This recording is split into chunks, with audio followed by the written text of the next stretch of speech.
नमस्कार। एक नई सुबह की शुरुआत के साथ हम हाजिर हैं नए तेवर और नए कलेवर के साथ नया सवेरा के इस खास अंक को लेकर। मैं हूं आंचल गुलाटी गुंबर, मेरे साथ है मेरे सहयोगी चंद्रशेखर जोशी। और खबरों की अगर बात करें तो अगर हम गुजरात विधानसभा चुनावों के बाद जो नतीजे आए, बम्पर रिकॉर्ड के साथ भाजपा ने एक बार से फिर सत्ता पर वो काबिज हुई। और आज की अगर बात की जाए तो आज मुख्यमंत्री जो है उसने मंत्रिमंडल के साथ शपथ लेंगे और क्या कुछ होने वाला है इस पर रहेगी खास नजर। बिल्कुल, तो आइए शुरुआत करते हैं और सबसे पहले देखते हैं इस वक्त की सुर्खियां। विधानसभा चुनाव में भाजपा की प्रचंड जीत के बाद भूपेंद्र पटेल आज लगातार दूसरे कार्यकाल के लिए गुजरात के मुख्यमंत्री पद की लेंगे शपथ। प्रधानमंत्री नरेंद्र मोदी और गृह मंत्री अमित शाह के साथ साथ भाजपा शासित राज्यों के मुख्यमंत्री भी होंगे शामिल। लगातार 7वीं बार भाजपा संभालने जा रही है गुजरात की कमान।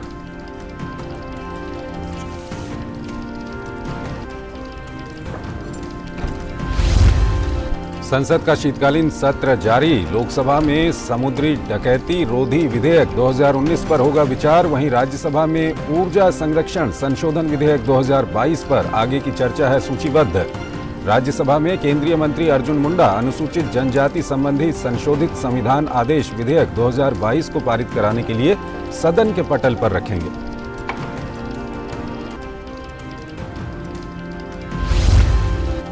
विदेश मंत्री एस जयशंकर दुबई में आज इंडिया ग्लोबल फोरम यूएई 2022 का करेंगे उद्घाटन।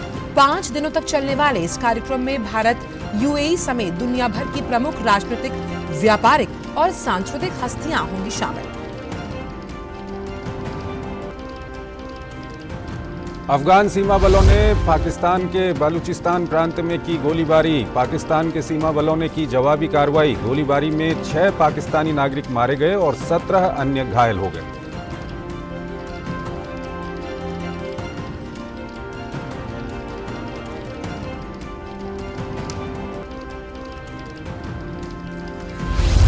खेल की खबरों में भारतीय महिला टीम ने दूसरे टी20 मुकाबले में ऑस्ट्रेलिया को सुपर ओवर में हराया। जीत के साथ भारतीय महिला टीम ने 5 मैचों की सीरीज में की 1-1 की बराबरी।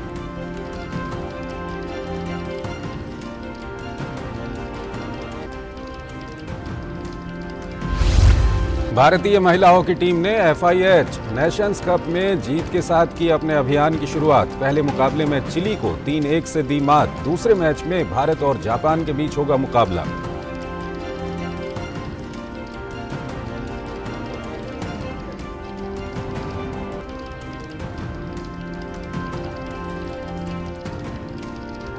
और आइए सबसे पहले देखते हैं मुख्य खबरों को विस्तार से। बिल्कुल, और बात करते हैं भारतीय जनता पार्टी की, जिसके नेता भूपेंद्र पटेल आज लगातार दूसरे कार्यकाल के लिए गुजरात के मुख्यमंत्री पद की शपथ लेंगे। राज्यपाल आचार्य देवव्रत उन्हें राज्य के 18वें मुख्यमंत्री के रूप में शपथ दिलाएंगे। शपथ ग्रहण समारोह गांधीनगर में होगा। प्रधानमंत्री नरेंद्र मोदी, गृह मंत्री अमित शाह और भाजपा अध्यक्ष जेपी नड्डा समेत कई गणमान्य लोग भी इस अवसर पर उपस्थित रहेंगे। गौरतलब है कि गुजरात विधानसभा चुनाव के नतीजों में भारतीय जनता पार्टी ने नया रिकॉर्ड बनाया। 182 विधानसभा सीटों वाले गुजरात में भाजपा के 156 प्रत्याशी चुनाव जीते हैं। 1960 में राज्य की स्थापना के बाद से गुजरात में भाजपा की लगातार 7वीं विधानसभा चुनाव में सबसे बड़ी जीत है।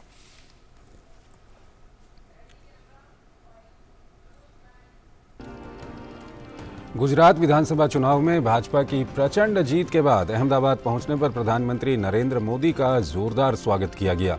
पीएम मोदी आज मुख्यमंत्री भूपेंद्र पटेल के शपथ ग्रहण समारोह में शामिल होंगे। गुजरात में भाजपा लगातार 7वीं बार सरकार गठन करने जा रही है।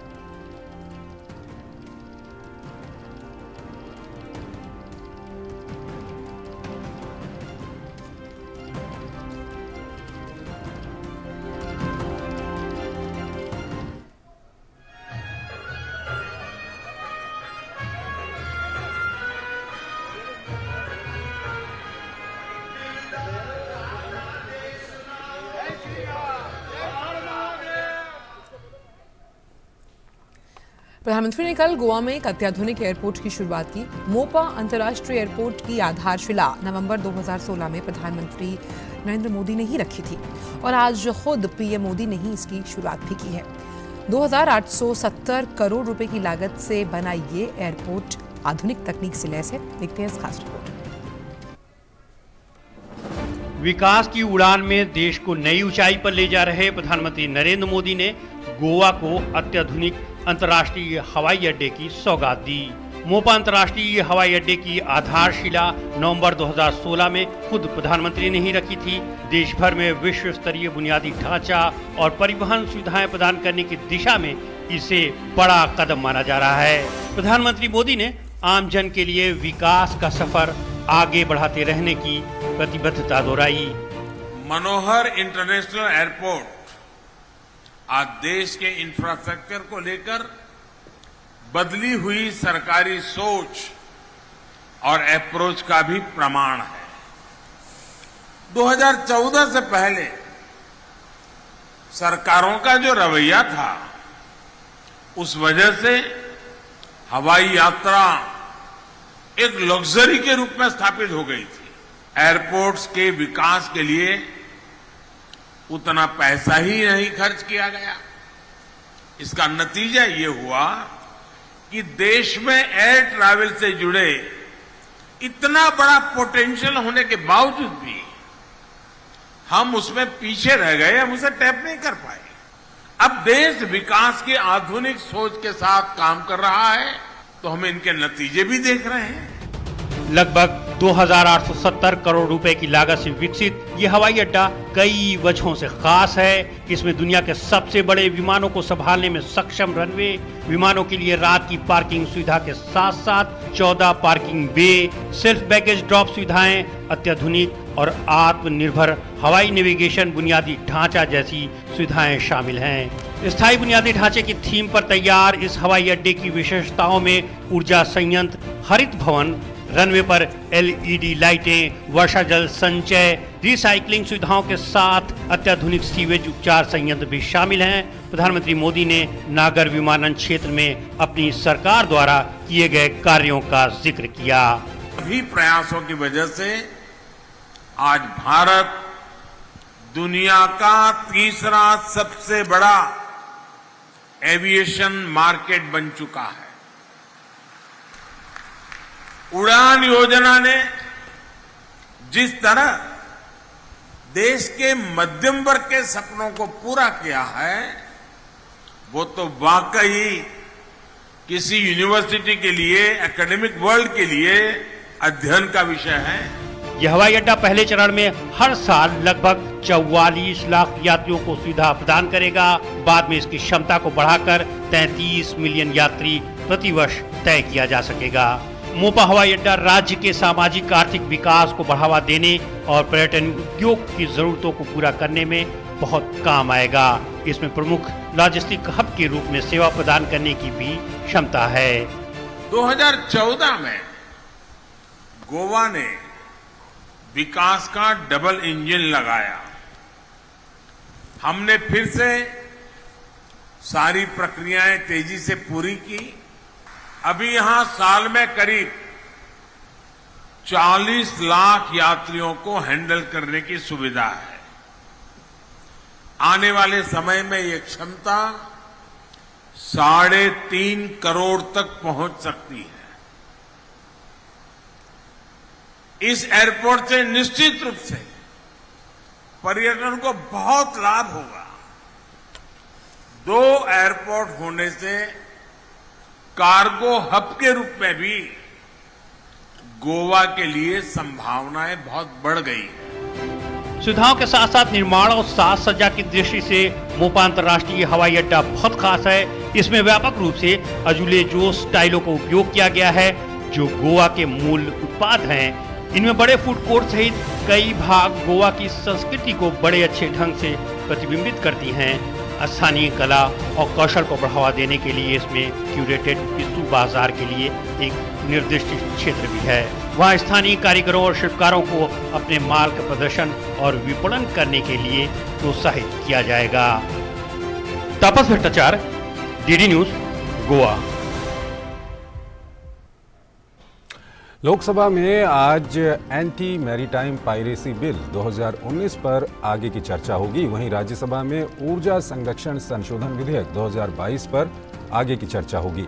इसके अलावा केंद्रीय जनजातीय कार्य मंत्री अर्जुन मुंडा संविधान, अनुसूचित जातियां और अनुसूचित जनजातियां आदेश दूसरा संशोधन विधेयक 2022 पारित कराने के लिए पटल पर रखेंगे।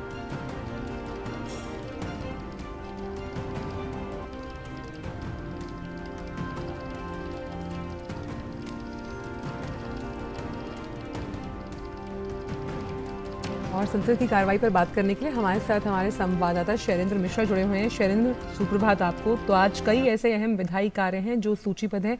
उम्मीद करेंगे कि जो सदन है वो सुचारू रूप से चले, जिसका जिक्र लगातार प्रधानमंत्री ने जब शुरू भी होने वाली थी संसद की कार्रवाई उससे पहले भी कहा था कि किस तरह से संवाद होना बेहद जरूरी है चर्चा के साथ।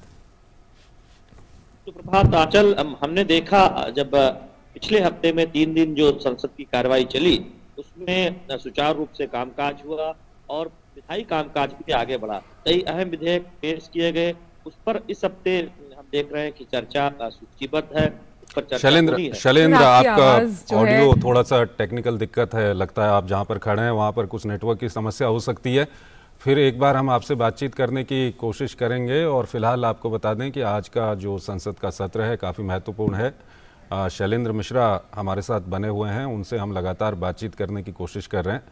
और शैलेंद्र, अब आपकी आवाज़ आप बताइएगा, आप क्या कुछ है आज? तो शैलेंद्र से बात करेंगे, लेकिन उससे पहले वक्त छोटे से ब्रेक का है, तब तक कोशिश करेंगे कि हम शैलेंद्र के पास वापस जाएं। एक वक्त ब्रेक का।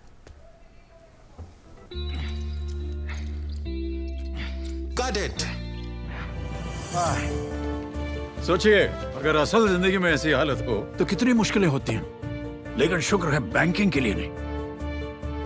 अगर आपकी उम्र 70 साल से अधिक हो या आप दिव्यांग हो तो बैंक आपको कुछ जरूरी बैंकिंग सुविधाएं घर बैठे बैठे दे सकता है। आरबीआई कहता है जानकार बनिए, सतर्क रहिए। हमने फसल बीमा योजना को अधिक प्रभावी बनाया, उसके दायरे में ज्यादा किसानों को लाए। नहीं है डर नहीं फिकर, मिली हमें नई डगर, फसल का करवा के बीमा, किसान की चिंता को छीना, हुआ सुरक्षित कल, सुरक्षित फसल निश्चिंत किसान, फसल बीमा सबका समाधान। आज ही प्रधानमंत्री फसल बीमा योजना से जुड़ें और फसल नुकसान से होने वाली आर्थिक हानि से निश्चिंत हो जाएं, ताकि प्राकृतिक और स्थानीय आपदा पर भी फसल नुकसान होने पर आप उसकी सही कीमत पाएं। प्रधानमंत्री फसल बीमा से जुड़ने के लिए आज ही नजदीकी कृषि कार्यालय, सहकारी समिति, बैंक शाखा, अधिकृत बीमा कंपनी या जन सेवा केंद्र में जाएं, क्योंकि सुरक्षित फसल निश्चिंत किसान, फसल बीमा सबका समाधान। कृषि एवं किसान कल्याण मंत्रालय, भारत सरकार। स्वागत है आपका। ब्रेक के बाद संसद की कार्यवाही की हम बात कर रहे थे। हमारे संवाददाता शैलेंद्र मिश्रा हमारे साथ जुड़े हुए हैं, उनसे हम एक बार फिर कुछ देर में जुड़ेंगे हमारे साथ चंद्रशेखर वो, और तब हम जानेंगे उनसे कि किस तरह से जो विधायी कामकाज है वो तो आज होना ही है, और किस तरह से विपक्ष की भूमिका रहेगी कि वो सदन चलने देगा या नहीं, इस पर करेंगे बात। लेकिन पहले बात करते हैं विदेश मंत्री एस जयशंकर को लेकर, जो दुबई में आज इंडिया ग्लोबल फोरम UAE 2022 का उद्घाटन करेंगे। ये 5 दिवसीय कार्यक्रम है जो भारत, संयुक्त अरब अमीरात और दुनिया भर से प्रमुख जो राजनीतिक, व्यापारिक और सांस्कृतिक हस्तियां हैं उनको एक साथ एक मंच पर लाएगा। तो इंडिया ग्लोबल फोरम वैश्विक प्रभाव के लिए दोनों देशों के व्यवसायों और उद्यमियों को एक साथ काम करने का अवसर भी प्रदान करेगा। G20 की अध्यक्षता ग्रहण करने के बाद भारत की ओर से ये पहला बड़ा अंतर्राष्ट्रीय कार्यक्रम है। इस कार्यक्रम का आयोजन 12 से 16 दिसंबर यानी आज से लेकर 16 दिसंबर तक दुबई और आबू धाबी में किया जाएगा। गौरतलब है कि भारत ने 1 दिसंबर को औपचारिक रूप से G20 की अध्यक्षता ग्रहण की। इस 5 दिवसीय कार्यक्रम में भारत की वैश्विक आकांक्षाओं और चुनौतीपूर्ण भू राजनीतिक परिदृश्यों के बीच G20 की अध्यक्षता है उस पर चर्चा की जाएगी।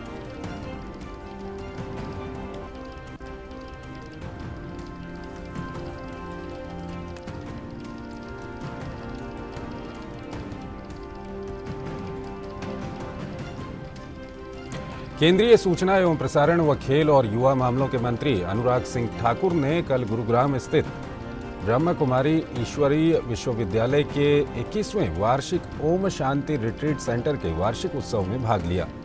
इस अवसर पर केंद्रीय मंत्री ने कहा कि ये संस्था व्यक्तिगत परिवर्तन व विश्व निर्माण को समर्पित है। जो आध्यात्मिक ज्ञान रूपी चेतना के जरिए विश्व शांति के लिए काम कर रही है।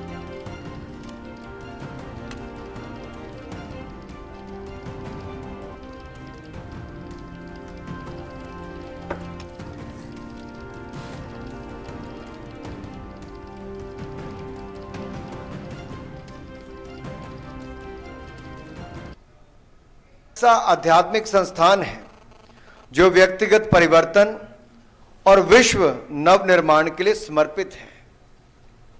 आज विश्व को जिस चीज की सबसे बड़ी आवश्यकता क्या है? When we talk about the well-being of a human, whether it is health, well-being, mentally or physically, then we talk about meditation. And meditation help us to be mentally stable and mentally fit along with the physical fitness.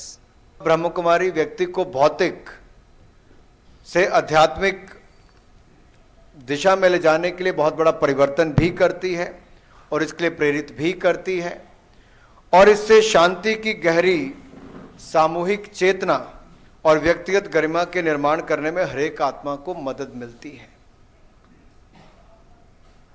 केंद्रीय सूचना एवं प्रसारण राज्य मंत्री doctor L Murugan ने कहा कि काशी तमिल संगमम का उद्देश्य काशी और तमिलनाडु के सांस्कृतिक संबंध को और मजबूती देना है। उन्होंने इस आयोजन को लेकर लोगों में जो उत्साह है उसका जिक्र भी किया।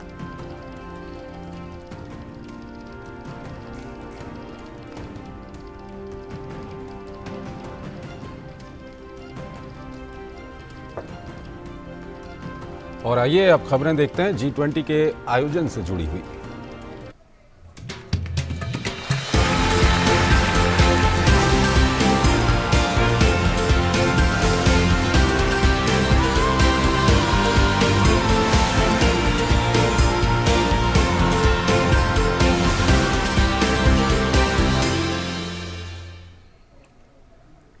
G20 की अध्यक्षता हासिल करने के बाद भारत में अब G20 की बैठकों का सिलसिला शुरू हो चुका है।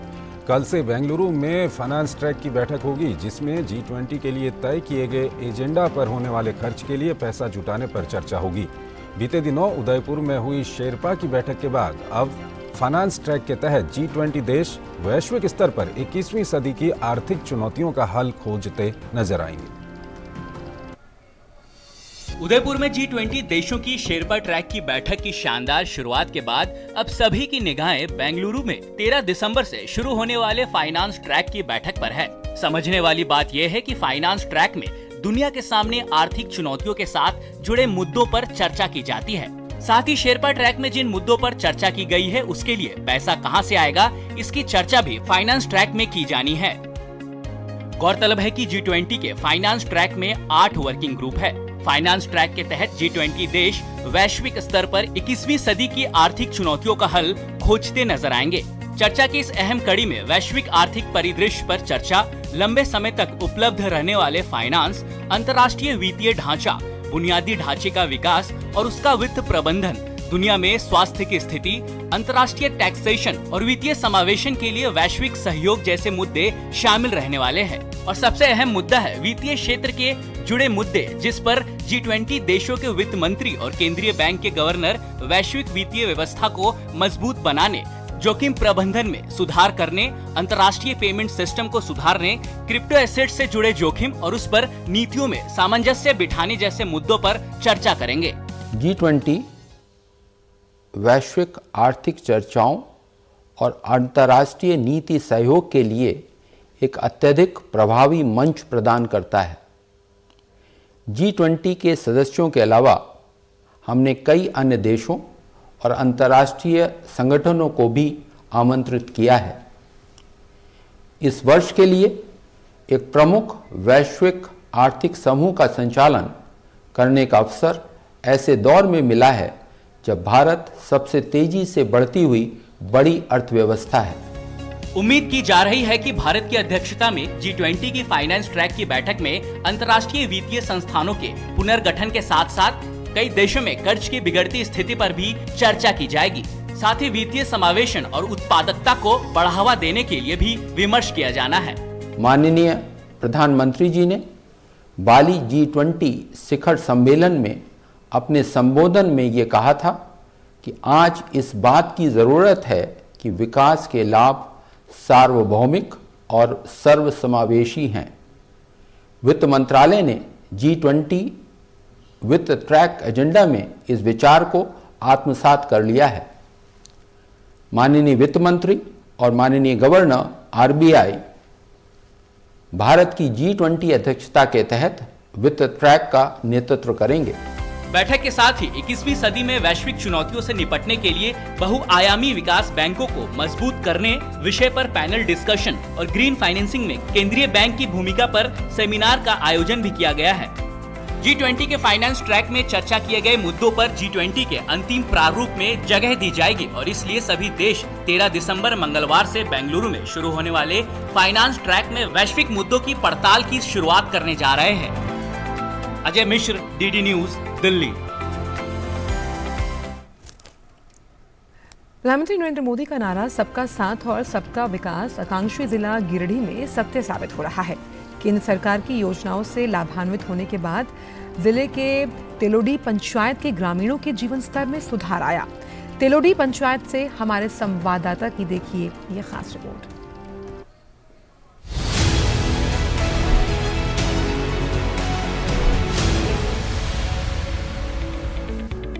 चाहे हदीस अंसारी हो या फिर मुनव्वर, गरीबी के चलते कई दशकों से इनके घर का सपना पूरा नहीं हो रहा था।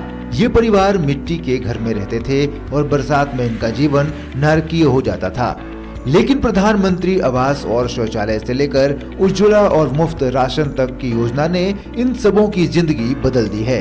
आकांक्षी जिला गिरिडीह के ये निवासी केंद्र की विभिन्न योजनाओं का फायदा लेकर विकास के रास्ते पर चल पड़े हैं। प्रधानमंत्री आवास मिला, मेरा खपरेला मकान था, रात में चूने लगता था बारिश में।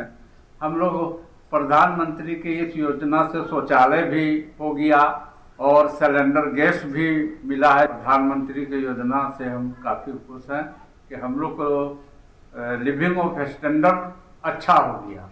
बहुत परेशानी था सर, मैंने जो हमारा घर मिट्टी का था, बहुत परेशान में थे, बहुत दिक्कत था। अब कॉलोनी बन गया तो कुछ आराम से रहते हैं। खबरा का मकान था, जो सो पानी में बहुत सूखता था, बहुत परेशानी में हम लोग रहते थे।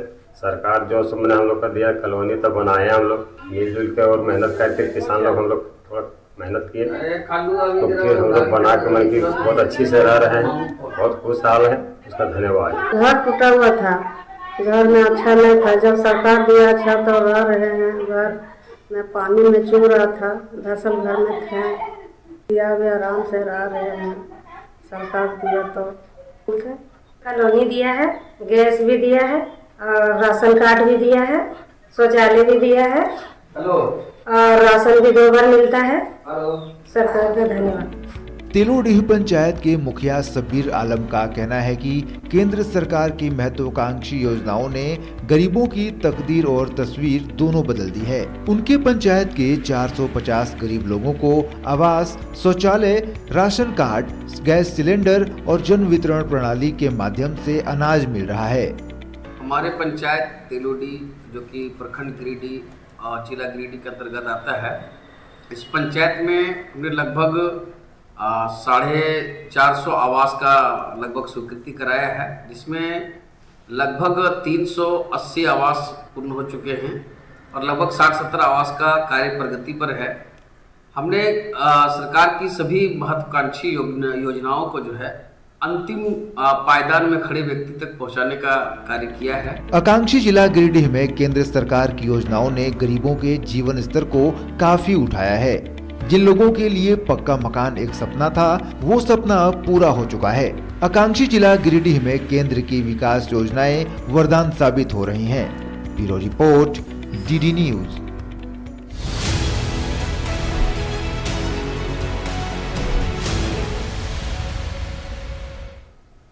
एक छोटा सा ब्रेक लेते हैं यहाँ पर।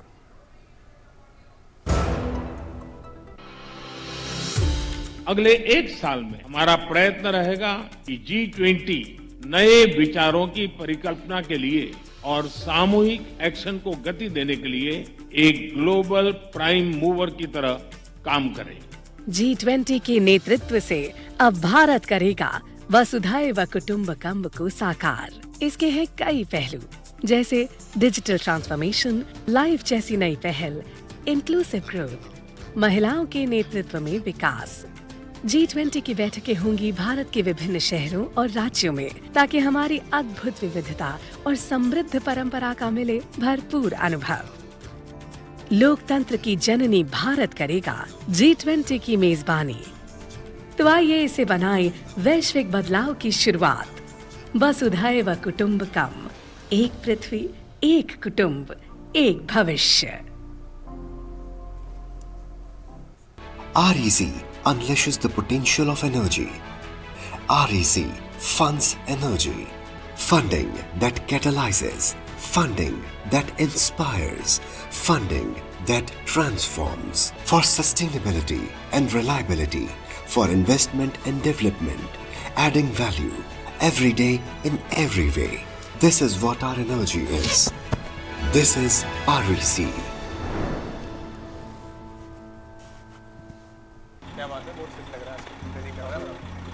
3 महीने में पैसे डबल। वाह, फास्ट और हाई रिटर्न्स भी।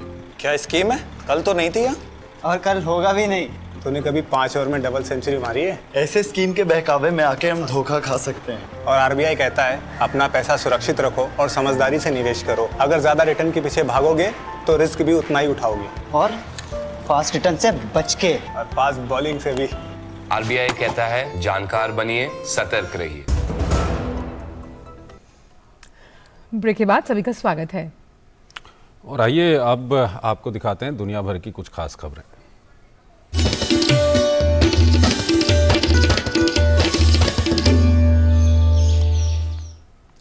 पाकिस्तान की सेना और अफगान तालिबान लड़ाकों के बीच चमन सीमा पर भारी गोलाबारी हुई है। पाकिस्तान की सेना और अफगान तालिबान लड़ाकों के बीच ये संघर्ष तब शुरू हुआ जब अफगानिस्तान के सीमावर्ती शहर स्थित बोल्डक में मोर्टार गिरने से कम 4 लोगों की मौत हो गई और 20 अन्य घायल हो गए। इसके जवाब में अफगान तालिबान लड़ाकों ने पाक अफगान चमन सीमा के पास हमला कर दिया। तालिबान लड़ाकों की तरफ से भारी गोलाबारी में 6 पाकिस्तानी नागरिकों की मौत हो गई, जबकि 17 लोग घायल भी हुए हैं। हमले में घायल लोगों को चमन अस्पताल में भर्ती कराया गया है। उधर पाकिस्तान सेना ने बयान जारी कर कहा है कि पाकिस्तान सेना ने तालिबानी लड़ाकों को चौकियां बनाने से रोकने की कोशिश की, तभी दोनों में झड़प हो गई। उन्होंने कहा कि देखते ही देखते तालिबानी लड़ाकों ने पाकिस्तान सीमा पर भारी हथियारों से हमला कर दिया।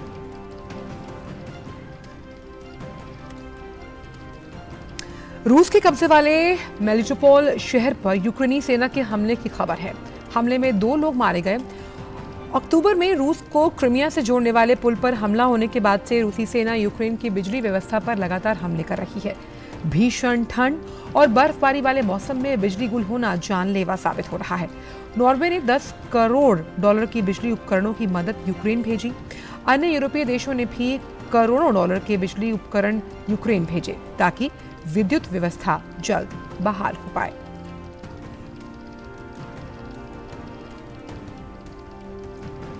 यूक्रेन के सबसे बड़े बंदरगाह शहर ओडेसा की बिजली व्यवस्था चरमरा गई है और करीब 15 लाख लोग भीषण ठंड में अंधेरे में हैं। रूसी सेना द्वारा ड्रोन हमले से यह स्थिति पैदा हुई है। रूस ने ओडिशा के 2 विद्युत संयंत्रों पर ड्रोन हमले किए थे। चूंकि वहां पर रूसी हमले से बड़ा नुकसान हुआ है, इसलिए वहां पर बिजली व्यवस्था बहाल होने में कई दिन लग सकते हैं। ओडिशा क्षेत्रीय प्रशासन ने बताया कि विद्युत व्यवस्था को पूर्व की स्थिति में आने में 3 महीने का समय लग सकता है। यूक्रेनी सेना के अनुसार रूसी सेना ने शनिवार को ओडिशा और माइकोलिव शहरों पर हमले के लिए 15 ड्रोन छोड़े थे। इनमें से 10 को यूक्रेनी सेना ने आकाश में ही मार गिराया, जबकि 5 ने लक्ष्यों से टकराकर उन्हें नुकसान पहुंचाया। इस सब के बीच यूक्रेन के राष्ट्रपति वोलोदिमीर ज़ेलेंस्की ने कहा है कि रूसी हमलों के बाद देश के कई हिस्सों में, विशेष रूप से ओडिशा के काला सागर बंदरगाह में बिजली की कमी को दूर करने के लिए आपातकालीन कर्मचारी काम कर रहे हैं।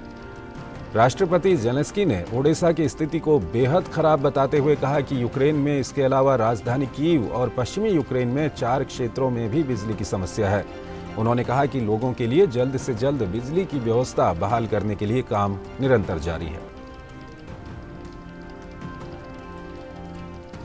यूक्रेन के राष्ट्रपति व्लादिमीर ज़ेलेंस्की ने फ्रांसीसी राष्ट्रपति मैक्रों और तुर्की के राष्ट्रपति एर्दोगान के साथ अपनी बैठकों पर बात की, जिसमें उन्होंने कहा कि बातचीत के दौरान रक्षा, ऊर्जा और अर्थव्यवस्था के विषयों पर चर्चा हुई है।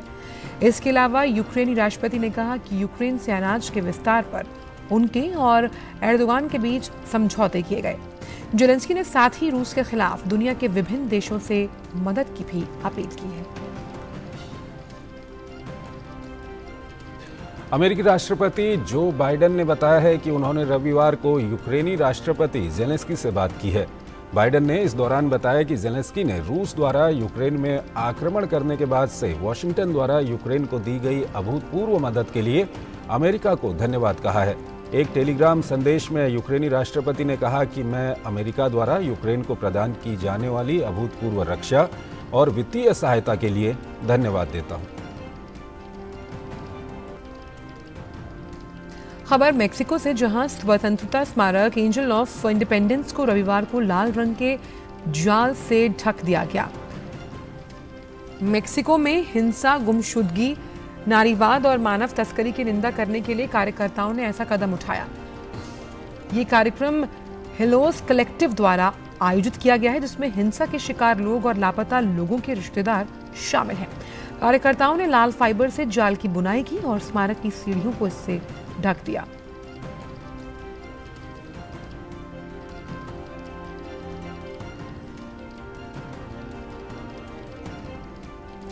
अमेरिकी अंतरिक्ष एजेंसी नासा का ओरियन कैप्सूल रविवार को वापस पृथ्वी पर आ गया। पृथ्वी के वायुमंडल में आने के बाद कैप्सूल प्रशांत महासागर में निर्धारित कार्यक्रम के अनुसार उतरा। बिना यात्री के अंतरिक्ष में गए इस कैप्सूल ने चंद्रमा की परिक्रमा कर स्थितियों का आकलन किया और तस्वीरें लीं। ओरियन कैप्सूल अपने साथ सेंसर से जुड़े 3 पुतले लेकर अंतरिक्ष में गया था। कैप्सूल की ये यात्रा नासा के आर्टेमिस ल्यूनर प्रोग्राम का हिस्सा थी। ये प्रोग्राम अपोलो अंतरिक्ष यान के चंद्रमा की सतह पर उतरने के 50 साल बाद शुरू किया गया है। ओरियन कैप्सूल चंद्रमा के सबसे ज्यादा दूर छोर तक पहुंचने में सफल रहा। ओरियन को 16 नवंबर को अमेरिका के फ्लोरिडा के केप कैनवरल स्थित कैनेडी स्पेस सेंटर से छोड़ा गया था। 25 दिन का अपना मिशन पूरा कर ये पृथ्वी पर वापस लौटा है।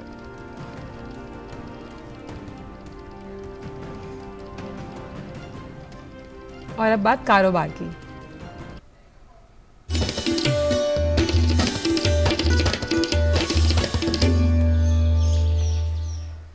प्रधानमंत्री नरेंद्र मोदी के दृष्टिकोण के तहत कौशल विकास और उद्यमिता मंत्रालय स्किल इंडिया मिशन के तहत भारत के युवाओं के लिए रोजगार के अवसरों को बढ़ावा देने के उद्देश्य से आज से देश भर में 197 स्थानों पर प्रधानमंत्री राष्ट्रीय प्रशिक्षु मेला आयोजित कर रहा है। इस मेले का हिस्सा बनने के उद्देश्य से कई स्थानीय उपक्रमों और व्यावसायिक संस्थाओं को आमंत्रित किया गया। ये महत्वपूर्ण आयोजन विभिन्न क्षेत्रों की अनेक कंपनियों की पारस्परिक भागीदारी का साक्षी बनेगा। मेले में हिस्सा लेने वाली कंपनियों के पास एक ही मंच पर संभावित जो प्रशिक्षु हैं उनसे मिलने और आवेदकों को मौके पर ही चुनने और अपने संगठन का हिस्सा बनाने का अवसर प्रदान करने का मौका मिलेगा। मेले में शामिल होने के लिए इच्छुक उम्मीदवार www.apprenticeshipipindia.gov.in पर जाकर पंजीकरण करा सकते हैं और मेले में पहुंचने के लिए अपना निकटतम जो केंद्र है उसका पता भी लगाया जा सकता है। जिन उम्मीदवारों ने कक्षा 5 से कक्षा 12वीं पास की है, जिनके पास कौशल प्रशिक्षण प्रमाण पत्र है, या ऐसे लोग जो ITI डिप्लोमा धारक या फिर स्नातक हैं, वो भी इस मेले में अपनी भागीदारी के लिए आवेदन कर सकते हैं। और आइए अब आपको लिए चलते हैं खेल की खबरों की ओर।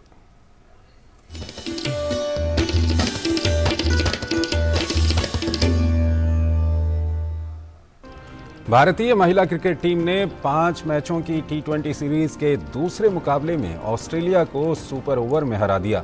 इसी के साथ ही भारत ने इस सीरीज में 1-1 की बराबरी कर ली है।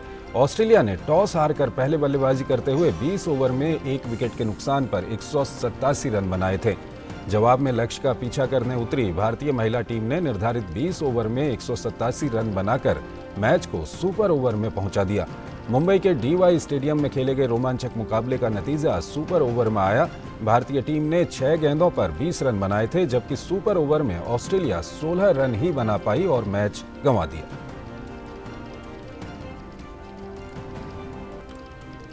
भारतीय महिला हॉकी टीम ने FIH नेशंस कप में अपने अभियान की शुरुआत जीत के साथ की है। रविवार को खेले गए टूर्नामेंट के पहले मुकाबले में भारतीय टीम ने चिली को 3-1 से शिकस्त दी। पूल बी के इस मैच में कुमारी संगीता ने दूसरे मिनट में गोल कर भारत का खाता खोला, जबकि दूसरा गोल सोनिका और तीसरा गोल नवनीत कौर ने दागा। दूसरे पूल मैच में आज भारत का सामना जापान से होगा। कतर में चल रहे फीफा विश्व कप में क्वार्टर फाइनल के मुकाबले खत्म हो चुके हैं और अब बारी सेमीफाइनल की है। अंतिम 4 की लाइनअप तय हो गई है।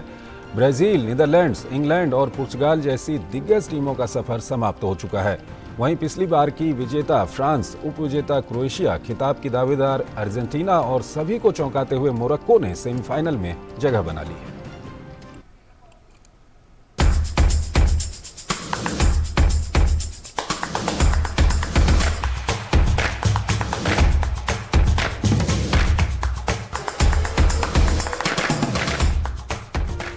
फुटबॉल विश्व कप का सफर अब समाप्ति की ओर है। प्रतियोगिता की शीर्ष 4 टीमों का फैसला हो गया है। शनिवार को क्वार्टर फाइनल्स की समाप्ति के साथ ही सेमीफाइनल का लाइनअप तय हो गया। खिताब की प्रबल दावेदार ब्राजील, इंग्लैंड, नेदरलैंड्स और पुर्तगाल जैसी दिग्गज टीमें क्वार्टर फाइनल में हार कर विश्व कप से बाहर हो गयी।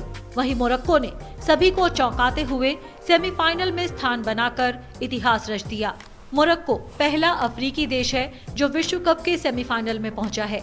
मोरक्को के अलावा पिछली बार की विजेता फ्रांस और उप विजेता क्रोएशिया और लायनल मेसी की अर्जेंटीना ने सेमीफाइनल में जगह बना ली है। विश्व कप के पहले सेमीफाइनल में यूरोपीय दिग्गज क्रोएशिया के सामने होगी दक्षिण अमेरिकी देश अर्जेंटीना की चुनौती। अर्जेंटीना को प्रतियोगिता की शुरुआत से ही खिताब का प्रबल दावेदार माना जा रहा था।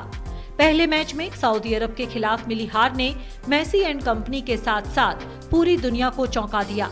हालांकि इस हार से टीम जल्दी ही उबरने में सफल रही और इसके बाद सभी मुकाबलों में जीत हासिल करते हुए अंतिम 4 में प्रवेश किया। क्वार्टर फाइनल में अर्जेंटीना ने नेदरलैंड्स को पेनल्टी शूटआउट में शिकस्त दी। टीम का सबसे मजबूत पक्ष उनका आक्रमण है। मेसी के नेतृत्व में टीम ने अब तक आक्रामक खेल दिखाया है। मेसी अब तक प्रतियोगिता में 4 गोल कर चुके हैं। दूसरी तरफ बात अगर क्रोएशिया की करें तो टीम का प्रदर्शन अब तक शानदार रहा है। पिछली बार की उपविजेता क्रोएशिया ने क्वार्टर फाइनल में दुनिया की नंबर 1 टीम ब्राजील को पेनल्टी शूटआउट में शिकस्त दी। इससे पहले प्री क्वार्टर फाइनल में टीम ने पेनल्टी शूटआउट में जापान को हराने में सफलता पाई थी। क्रोएशियाई टीम का डिफेंस काफी मजबूत दिखाई दे रहा है। वहीं मिडफील्ड में कप्तान और अनुभवी खिलाड़ी ल्यूका मॉड्रिच की उपस्थिति टीम को काफी खतरनाक बनाती है। दोनों टीमों के बीच अब तक विश्व कप में 2 मुकाबले हुए हैं। 2018 में हुए ग्रुप मैच में क्रोएशिया ने 3-0 से जीत हासिल की थी। वहीं 1998 में हुए मैच को अर्जेंटीना ने 1-0 से जीता था। प्रतियोगिता के दूसरे सेमीफाइनल में गत विजेता फ्रांस का सामना सभी को चौंकाकर अंतिम 4 में पहुंचने वाले अफ्रीकी देश मोरक्को के साथ होगा। प्रतियोगिता में उतरने से पहले फ्रांस के कई प्रमुख खिलाड़ी चोट के कारण बाहर हो गए थे। ऐसे में उनकी दावेदारी को खेल प्रेमी कमजोर मान रहे थे। हालांकि टीम ने अपने प्रदर्शन से सबको झुठलाते हुए न केवल सेमीफाइनल तक का सफर तय किया, बल्कि उन्हें अब खिताब का सबसे बड़ा दावेदार माना जा रहा है। ग्रुप दौर में फ्रांस ने 2 जीत दर्ज की और 1 मैच में उन्हें हार मिली। क्वार्टर फाइनल में फ्रांस ने इंग्लैंड को रोमांचक मैच में 2-1 से शिकस्त दी। इससे पहले फ्रांस ने प्री क्वार्टर फाइनल में पोलैंड को 3-1 से हराया था। टीम के अनुभवी स्ट्राइकर ओलिवर जीरू और युवा स्ट्राइकर किलियन एम्बापे ने अब तक जबरदस्त प्रदर्शन किया है। एम्बापे प्रतियोगिता में 5 गोल के साथ शीर्ष गोल स्कोरर बने हुए हैं। वहीं जीरू ने अब तक 4 गोल किए हैं। दूसरी तरफ बात अगर मोरक्को की करें तो टीम ने प्रतियोगिता में कई बड़ी टीमों को पटखनी देते हुए सेमीफाइनल में जगह बनाई है। वो विश्व कप के अंतिम 4 में पहुंचने वाला पहला अफ्रीकी देश है। टीम ने प्रतियोगिता में अब तक एक भी मैच नहीं गंवाया है। क्वार्टर फाइनल में उन्होंने स्टार खिलाड़ियों से सजी पुर्तगाल को 1-0 से शिकस्त दी। टीम का सबसे मजबूत पक्ष उनका डिफेंस है। बेल्जियम, स्पेन और पुर्तगाल जैसी टीमें मोरक्को के खिलाफ प्रतियोगिता में एक भी गोल नहीं कर पाई। Sports desk, DD news. एक छोटा सा ब्रेक लेते हैं यहाँ पर।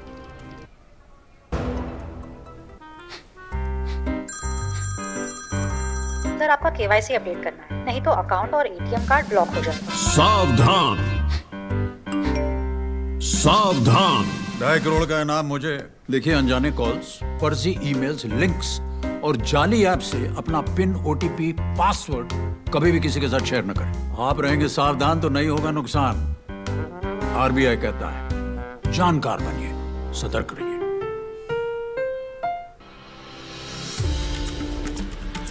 अगले 1 साल में हमारा प्रयत्न रहेगा कि G20 नए विचारों की परिकल्पना के लिए और सामूहिक एक्शन को गति देने के लिए एक ग्लोबल प्राइम मूवर की तरह काम करे। G20 के नेतृत्व से अब भारत करेगा वसुधैव कुटुंबकम को साकार। इसके हैं कई पहलू, जैसे डिजिटल ट्रांसफॉर्मेशन, लाइफ जैसी नई पहल, इंक्लूसिव ग्रोथ, महिलाओं के नेतृत्व में विकास।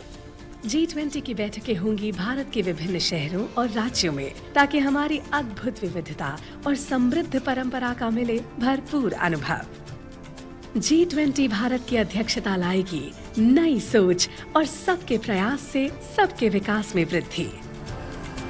वसुधैव कुटुंबकम, एक पृथ्वी, एक कुटुंब, एक भविष्य। ब्रेक के बाद सभी का स्वागत। और अब बात सभ्यता और संस्कृति के विविध रंगों को समेटे सेगमेंट हेरिटेज वॉक की।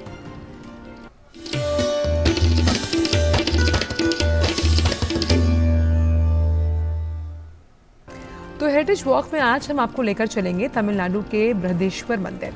भारतीय संस्कृति की समृद्ध विरासत का उदाहरण पेश करता 1000 साल पुराना ये मंदिर यूनेस्को के विश्व धरोहर स्थलों में शामिल है। आइए चलते हैं इसकी सैर पर।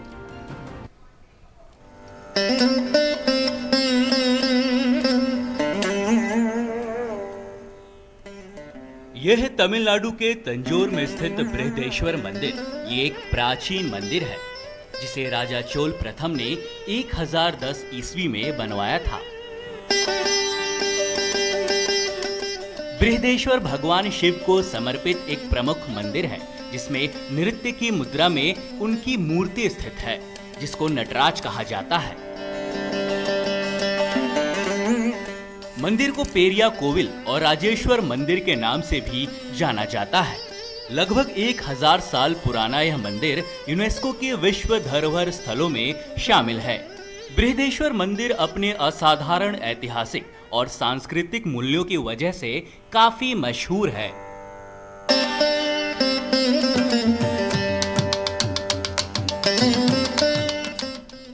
इस मंदिर को बनने के लिए 1,30,000 टन से ज्यादा ग्रेनाइट का उपयोग किया गया है। यह मंदिर दक्षिण भारतीय राजाओं की स्थापत्य कौशल और आत्मीयता को दर्शाता है। इस मंदिर की वास्तुकला सच में हैरान कर देने वाली है। प्रसिद्ध शास्त्रीय नृत्य भरतनाट्यम के विभिन्न आसन मंदिर की ऊपरी मंजिल की बाहरी दीवारों पर उकेरे गए हैं। इस मंदिर की वास्तुकला इतनी चतुराई से की गई है कि जब सूरज अपनी चरम पर होता है तो मंदिर की जमीन पर कोई छाया नहीं बनती है। यह ऐसी खास बात है जो मंदिर के वास्तुशिल्प रहस्य को जानने के लिए दुनिया भर से हजारों पर्यटकों और वास्तुकला प्रेमियों को आकर्षित करती है।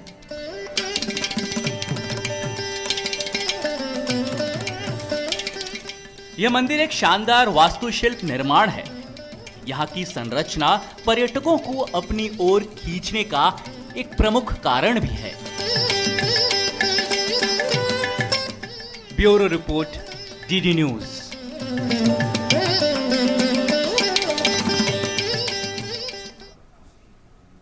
और आइए अब बात करते हैं विज्ञान जगत की।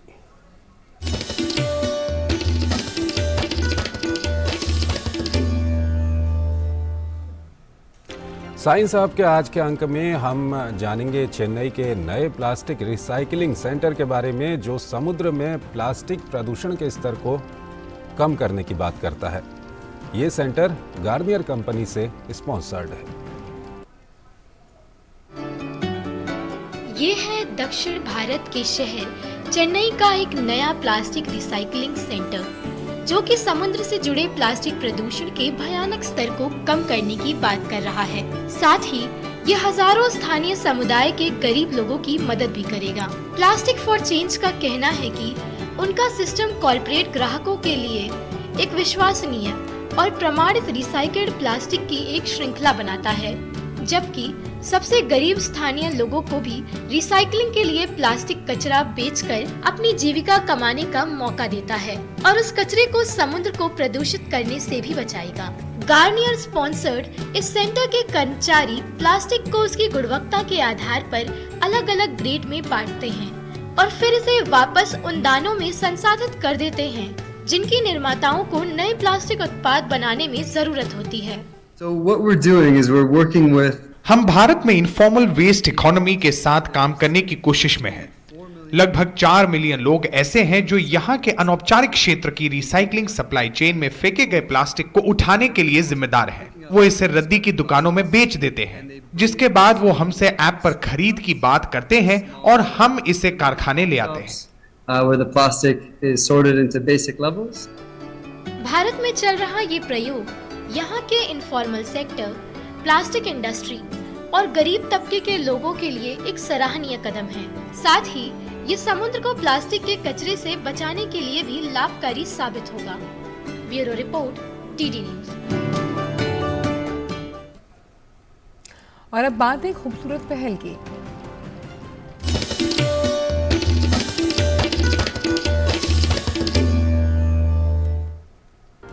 जल संरक्षण की दिशा में जागरूकता अब बढ़ी है। जन जन को जागरूक करने के लिए देश में कई संस्थाएं काम कर रही हैं। इन्हीं में से है एक बूंद फाउंडेशन और उसके संस्थापक रवि कुमार का प्रयास है कि वाटर लीकेज को रोका जाए ताकि पानी की बर्बादी ना हो पाए। उनके इन्हीं प्रयासों को देखते हुए जल शक्ति मंत्रालय ने उनको वाटर हीरो अवार्ड से सम्मानित भी किया। मेरठ के फूलबाग कॉलोनी निवासी रवि कुमार मोबाइल की एक छोटी सी दुकान चलाते हैं। खुद के खर्चे पर प्लम्बर रखा और घर घर जाकर वाटर लीकेज की जो ठीक करने की शुरुआत है उससे पहल की। उनकी मुहिम रंग लाई और अब उनकी टीम में इस काम को आगे बढ़ाने के लिए कई युवा जुड़ चुके हैं। देखिए एक खास रिपोर्ट। जल बनाया नहीं जा सकता, लेकिन बचाया तो जा सकता है। जल संरक्षण का यही संदेश लेकर उत्तर प्रदेश के मेरठ जिले की बूंद फाउंडेशन सामाजिक संस्था के सदस्य मेरठ जिले में जल संरक्षण के लिए लोगों को जागरूक कर रहे हैं। बूंद फाउंडेशन के सभी सदस्य प्रातः काल उठकर मेरठ के पार्कों, घरों के बाहर, सड़क किनारे पानी की लीकेज को ढूंढते हैं और उसे रिपेयर करते हैं। इसके लिए बाकायदा उन्होंने अपने पास प्लम्बर और रिपेयर करने का सारा सामान रखा हुआ है। जहां कहीं भी उन्हें जल की बर्बादी होते हुए दिखती है, वो तुरंत उसे ठीक करते हैं। सिर्फ इतना ही नहीं, वो लोगों को जल संरक्षण और पर्यावरण संरक्षण का संदेश भी देते हैं। हमारी टीम सुबह निकलती है, दाएं बाएं पार्क में या किसी के बाहर चौराहे रास्ते किसी भी प्रकार से हमें पानी की वेस्टेज मिलती है। हमारी टीम में प्लम्बर भी है जिनको हमने सैलरी बेस पर रखा हुआ है। हमारे साथ जो प्लम्बर होते हैं, जहां पानी की वेस्टेज होती है वो उसको रिपेयर करते हैं। कोई भी उसमें खर्चा होता है वो हम अपनी जेब से करते हैं। और बार बार माननीय देश के प्रधानमंत्री जी की बात को दिमाग में इस चीज़ को हमने बसाई हुई है। सुनते हैं कि भाई पानी बचाया जा सकता है, बनाया नहीं जा सकता। ये लोग प्रधानमंत्री नरेंद्र मोदी के मन की बात कार्यक्रम के दौरान कही गई जल संरक्षण की बातों से प्रेरित हैं और जल संरक्षण के लिए लोगों को जागरूक कर रहे हैं, जिससे जल की बर्बादी रुके और भूगर्भ जल सही रहे और आने वाली पीढ़ी को जल मिल सके। हमने इन लोगों से बड़ी ही अच्छी सीख ली है। महिलाएं, बच्चे सभी यहाँ एकत्रित हुए हैं। सभी को इन्होंने बड़ी अच्छी शिक्षा दी है कि किस प्रकार हम जल का संरक्षण करें। जिस प्रकार पृथ्वी में जल का स्तर गिरता जा रहा है और हमारे प्रधानमंत्री जी भी कह रहे हैं, बार बार कहते हैं, इस सभी से रिक्वेस्ट करते हैं पूरे देश भर में कि पानी बचाओ और जो है ना इसका संरक्षण करो, जिससे आने वाली पीढ़ी को ज़्यादा से ज़्यादा पानी मिल सके। गांव में तालाब बने कच्चे जिससे पानी इकट्ठा हो और हम लोगों को भी पानी एकत्रित करना चाहिए। बारिश का पानी भी एकत्रित करना चाहिए और मतलब है ना रोड पे बेकार पानी को नहीं बहाना चाहिए। बूंद फाउंडेशन के अध्यक्ष रवि कुमार द्वारा जल संरक्षण के लिए किए जा रहे सराहनीय कार्यों को देखते हुए भारत सरकार के जल शक्ति मंत्रालय द्वारा उन्हें वाटर हीरो अवार्ड से सम्मानित किया जा चुका है। सिर्फ इतना ही नहीं, जल संरक्षण की मुहिम को आगे बढ़ाने के लिए मेरठ नगर निगम द्वारा रवि कुमार को ब्रांड एम्बेसडर बनाया गया है। बूंद फाउंडेशन के 30 सदस्यों की टीम प्रतिदिन लोगों को जल संरक्षण करने के लिए जागरूक करती है और पानी बर्बाद करने से आने वाले संकट के लिए आगाह भी करती है। मेरठ से संगीता श्रीवास्तव की रिपोर्ट, डीडी न्यूज। और आइए अब बात करते हैं सेहत की।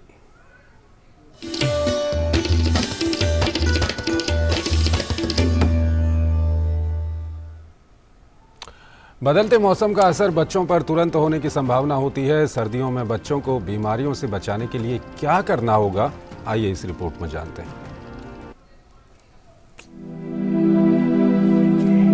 सर्दियों का मौसम है, ऐसे में स्वास्थ्य को लेकर कई खतरे बढ़ जाते हैं। जैसे जैसे ठंड बढ़ती है, बच्चों के लिए स्वास्थ्य को लेकर मुश्किलें भी बढ़ सकती हैं। ठंड के मौसम में केवल सर्दी जुकाम का खतरा ही नहीं, बल्कि कई अन्य स्वास्थ्य समस्याएं बच्चों को परेशान कर सकती हैं। सर्दियों में ज़्यादातर बच्चों में जो खास करके जो अपर रेस्पिरेटरी इन्फेक्शंस हैं, खांसी, ज़ुकाम, ये वाली बीमारियां ज़्यादा तंग करती हैं। और कुछ बच्चों में देखा गया है कि जैसे जिनको हम कहते हैं सांस लेने में कठिनाई होती है, जैसे वीजी ब्रोंकाइटिस और एस्थमा वाले कुछ बच्चे होते हैं जिनमें ये प्रॉब्लम्स ज़्यादा होती हैं। वैसे तो सर्दी का प्रभाव सभी पर होता है, लेकिन बच्चों पर इसका प्रभाव अधिक होता है क्योंकि उनकी रोग प्रतिरोधक क्षमता विकसित हो रही है। 6 महीने तक के बच्चों पर सर्दी के मौसम का अधिक प्रभाव हो सकता है क्योंकि पहली बार वो सर्दी का सामना कर रहे होते हैं, इसलिए उनका अधिक ख्याल रखने की आवश्यकता है। बहुत ज़रूरी है कि हम अपने एनवायरनमेंट को एक साफ रखें। जहाँ पे भी हम देखते हैं, घरों में भी, और ख़ास करके जिन बच्चों में एस्थमा और वीजी ब्रोंकाइटिस की ज़्यादा है, वहाँ पे जैसे ड्राई डस्टिंग होती है, वो वाली चीज़ों को अगर अवॉइड किया जाए। ख़ास करके मैं बच्चों में कहूँगा कि जो जितनी लेयर्स हम लोग बड़े पहनते हैं, अगर एक लेयर एक्स्ट्रा होती है, और ख़ास करके वो वाले बच्चे जो 1 महीने के नीचे हैं, नवजात शिशु हैं, उनमें तो 2 लेयर्स की एक्स्ट्रा ज़रूरत होती है और सिर को भी ढकना बड़ा ज़रूरी है। और इनमें अगर कोई ज़ुकाम, खांसी अगर होता भी है तो उसमें कोई दवाइयों की ज़्यादा ज़रूरत नहीं पड़ती है। अगर बुखार हो तो उसमें हम पैरास्टामोल और क्रोसिन जो दवाइयां हैं उसका इस्तेमाल करते हैं। वैक्सीनेशंस हैं वो अपने स्वास्थ्य केंद्र से ज़रूर लगवाएं क्योंकि उनका इंजेक्शंस का बहुत महत्वपूर्ण है। खास करके जो 1 साल के अंदर अंदर के जो टीके हैं वो देना बहुत ज़रूरी है। यदि तापमान परिवर्तन हो यानी अचानक अंदर से बाहर ठंड में जाना पड़े तो ये समस्या का कारण बन सकता है। बच्चों में समस्या हो तो अधिक सतर्क रहने की जरूरत है। ऐसे में लक्षणों को पहचानना और तुरंत इलाज करवाना जरूरी है। लापरवाही करना स्थिति की गंभीरता बढ़ा सकता है। बच्चों को सर्दी के मौसम में सुरक्षित रखें, साथ ही संक्रमण न हो इसके लिए साफ सफाई का विशेष ध्यान देना जरूरी है। किरण भारद्वाज, डीडी न्यूज। और नया सवेरा में अब बात कर लेते हैं मौसम को लेकर।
तो इसी के साथ नया सवेरा के आज के अंक में बस इतना ही।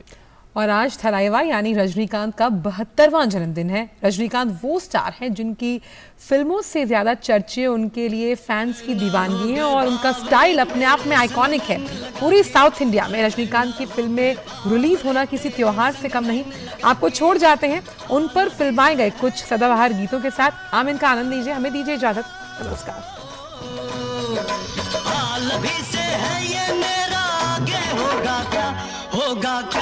होगा क्या दिन डूबा है रात हुई पर दिन फिर निकलेगा। दिल थोड़ा ना करना अंधेरा भी पिघलेगा पिघलेगा। छुप जाए जब तारे चांद भी आंख चुरा ले तो तू यूं ही चलते रहना। बन जा रे बन जा रे। जो हाल तुम्हारे दिल का वो हाल है मेरे दिल का।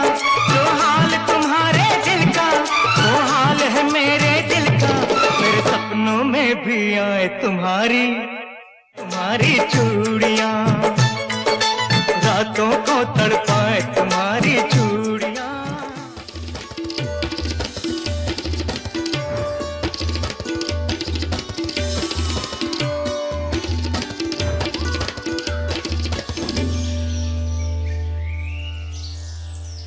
नया सवेरा के प्रायोजक थे वंडर सीमेंट। जब दिल में